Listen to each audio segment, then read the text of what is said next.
Hello, and welcome to the This Happened Today in History podcast. I am your host, Mr. Miller. This podcast will cover a number of topics that happened on this date in history. Please visit the podcast webpage at thishappenedtoday.buzzsprout.com.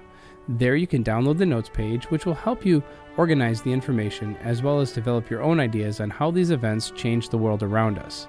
If you're interested in hearing more, please consider subscribing so you will not miss out on what happens tomorrow in history. Today is July 18th.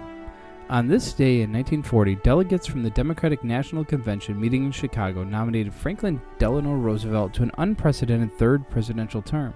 A two-term president inserted in the U.S. Constitution as a 22nd Amendment after Roosevelt's death in the fourth month of his fourth term had been established by President George Washington when he declined to seek a third term in 1796.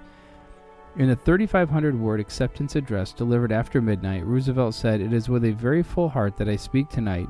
I must confess that I do so with mixed feelings, because I find myself, as almost everyone does sooner or later in his lifetime, in a conflict between deep personal desire for retirement on the one hand, and that quiet, invisible thing called conscience on the other." World War II was in its first year, and the threat of a direct U.S. involvement in the struggle, he added, caused him to run. As FDR put it, "I am complimented by the honor you have done me, but I know you will understand the spirit in which I say that no call of party alone would prevail upon me to accept re-election to the presidency. The real decision to be made in these circumstances is not the acceptance of a nomination, but rather an ultimate willingness to serve if chosen by the electorate of the United States." At stake, FDR said, was the continuance of civilization as we know it versus the ultimate destruction of all that we have held dear, religion against godlessness, the ideal of justice against the practice of force, moral decency versus the firing squad, courage to speak out and to act versus the false lullaby of appeasement. Roosevelt sought to position himself as a president grappling with a European war and above the political fray. Nonetheless, he needed to sweep aside challenges from James Farley of New York, the U.S. Postmaster General, and from Vice President John Nance Garner. Farley also chaired the Democratic National Committee and was the party's patronage guru. Before they came to a less amiable parting over the third-term issue, Farley was chiefly responsible for having cobbled together the New Deal coalition of urban Catholics, labor unions, African Americans, and farmers, which, when added to the Solid South, first propelled FDR to the presidency in 1932. Garner was a Texas conservative who had turned against Roosevelt in his second term, opposing his liberal economic and social policies. As a new running mate, Roosevelt chose Henry A. Wallace of Iowa, his agricultural secretary and a die-hard liberal.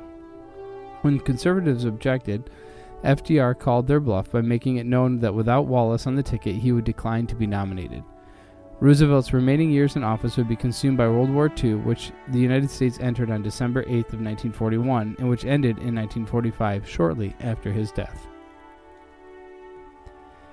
And then during the night of July 18th, 64 AD, fire broke out in the merchant area of the city of Rome. Fanned by summer winds, the flames quickly spread through the dry wooden structures of the imperial city. Soon the fire took a life of its own, consuming all in its path for 6 days and 7 nights. When the conflagration finally ran its course, it left 70% of the city in smoldering ruins. Rumors soon arose accusing the Emperor Nero of ordering the torching of the city and standing on the summit of Palatine, playing his lyre as flames devoured the world around him. These rumors have never been confirmed. In fact, Nero rushed to Rome from his palace in Antium and ran about the city all the first night without his guards, directing efforts to quell the blaze. But the rumors persisted, and the emperor looked for a scapegoat. He found it in the Christians, at the time a rather obscure religious sect with a small following in the city. To appease the masses, Nero literally had his victims fed to the lions during giant spectacles held in the city's remaining amphitheater. From the ashes of the fire rose a more spectacular Rome, a city made of marble and stone, with wide streets, pedestrian arcades, and ample supplies of water to quell any future blaze. The debris from the fire was used to fill the malaria-ridden marshes that had plagued the city for generations. The historian Tacitus was born in the year 56 or 57, probably in Rome. He was in Rome during the Great Fire. During his lifetime, he wrote a number of histories chronicling the reigns of the early emperors. The following eyewitness account comes from his final work, The Annals, written around the year 116. Now started the most terrible and destructive fire which Rome had ever experienced. It began in the Circus, where it adjoins the Palatine and Cillian hills, breaking out in shops selling inflammable goods. And fanned by the wind, the conflagration instantly grew and swept the whole length of the Circus. There were no walled mansions or temples or any other obstructions which could arrest it. First the fire swept violently over the level spaces, then it climbed the hills, but returned to ravage the lower ground again. It outstripped every countermeasure. The ancient city's narrow winding streets and irregular blocks encouraged its progress. Terrified, shrieking women, helpless old and young, people intent on their own safety, people unselfishly supporting invalids or waiting for them, fugitives and lingerers alike, all heightened the confusion. When people looked back, menacing flames sprang up before them or outflanked them. When they escaped to a neighboring quarter, the fire followed. Even districts believed remote proved to be involved. Finally, with no idea where or what to flee, they crowded on the country roads or lay in the fields. Some who had lost everything, even their food for the day, could have escaped but preferred to die. So did others, who had failed to rescue their loved ones. Nobody dared fight the flames.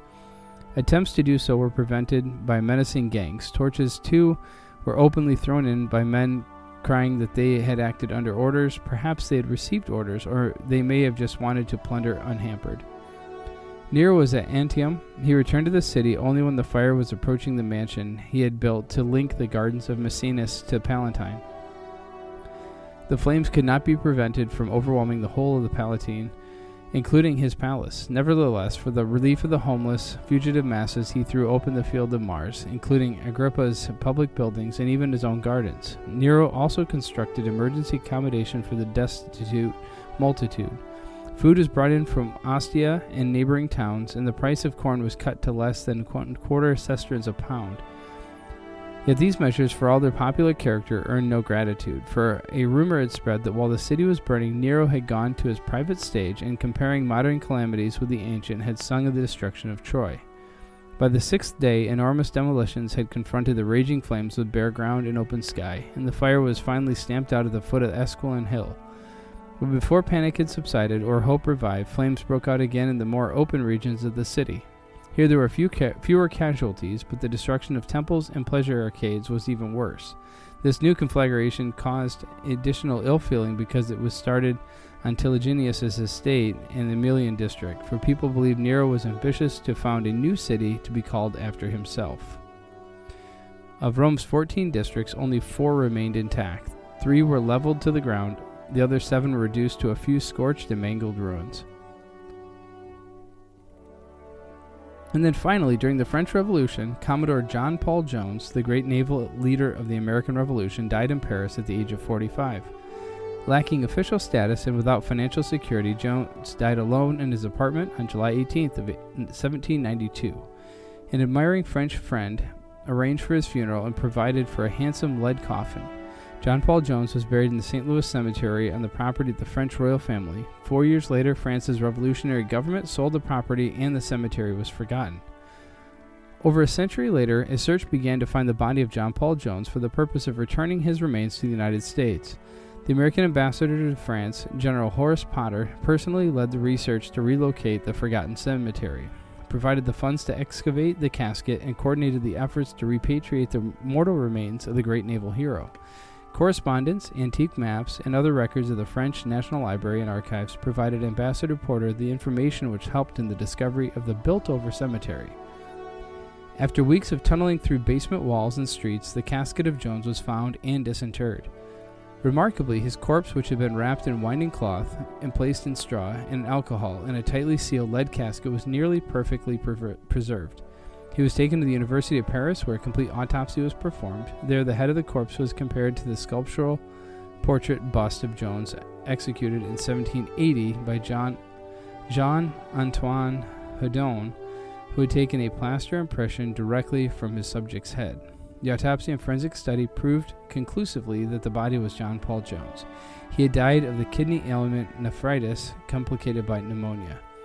Following an impressive parade, a religious service in Paris, and a special train arranged by the French government, to the port of Cherbourg, the remains of John Paul Jones were transferred to the USS Brooklyn, flagship of a special naval squadron sent by President Theodore Roosevelt to bring Jones home to his country of fond election, and to the nation for which he immeasurably helped gain independence.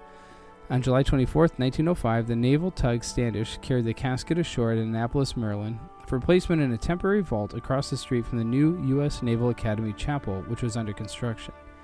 On April 24, 1906, elaborate and impressive ceremonies in commemoration of John Paul Jones were held in Dahlgren Hall in the new Naval Academy Armory. Incidentally, this is the anniversary of the battle between Jones's Ranger and his HMS Drake, fought in the Irish Sea in 1778, and had been the first major naval battle fought under the newly adopted Stars and Stripes flag, and resulted in Jones' capture of an important warship in Great Britain's home waters. President Roosevelt, Ambassador Porter, Admiral George Dewey, and many other dignitaries attended the ceremonies. France sent an entire naval fleet up the Chesapeake Bay to mark the occasion. Afterwards, the casket of John Paul Jones was placed in the Academy Bancroft Hall to await completion of his permanent tomb in the new Naval Academy Chapel.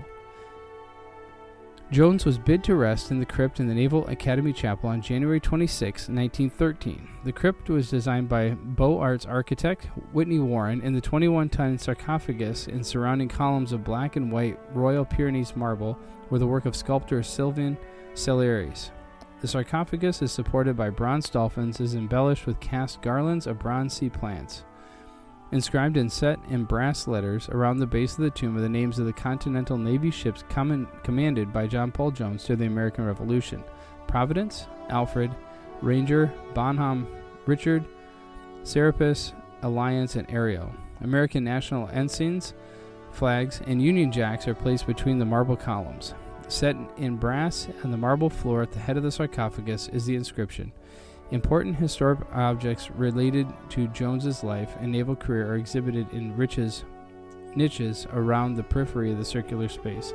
Visitors today to the Naval Academy can see the original marble copy of the Howden portrait bust, the gold medal awarded to Jones by the Congress in 1787, the gold-hilted presentation sword given by Louis XVI of France, and Jones' commission as Captain Continental U.S. Navy, signed by John Hancock. Here too is a plaque to Ambassador Porter, who was responsible for repatriating this great naval leader. You have been listening to the This Happened Today in History podcast. I thank you for listening, and I hope that you have enjoyed learning about historical events from the past. Thank you to the following websites for their information regarding today's topics: ThePeopleHistory.com, FDR Nominated for Third Term at Politico.com, Nero's Rome Burned at EyewitnessToHistory.com, and Naval Hero John Paul Jones at usna.edu. The music used as the background track for this podcast is Americana, created by Kevin MacLeod on Incompetech.com. If you enjoyed this information and would like to hear more, please consider subscribing, as this will keep the historical events in your feed in the morning for each day. I hope you have a great day.